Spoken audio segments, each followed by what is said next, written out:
शेत उभं राहणे, शेतात आपण कोणतीही मशागत केली नाही, त्यासाठी आपल्याला 540 मध्ये स्टँड मध्ये हा गेअर सगळ्यात खाली टाकायचा.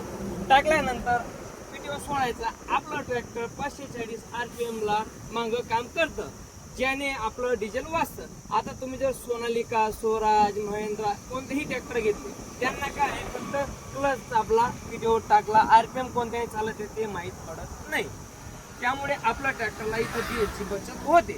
दुसरा विषय असा, समजा नागा टिकलेलं शेत आहे, टिलर मारलेलं शेत आहे, पंजा मारलेलं शेत आहे, त्याच्यात आपल्याला रोटर चालवायचा आहे. मग इथं ट्रॅक्टरला काय एकच ऑप्शन दिलंय, आपल्या ट्रॅक्टरमध्ये डिझेल वाचवण्यासाठी 540E म्हणजे इकॉनॉमिक्स म्हणजे 1000 RPM वर चालणारा PTO हाय स्पीड दिला आहे. याच्याने काय होतं की कमी RPM ला जास्त PTO भेटतो. याच्याने रेस कमी म्हणजे डिझेल कम लागतं. डिझेल कम लागलं म्हणजे आपलं काम लवकर होतं.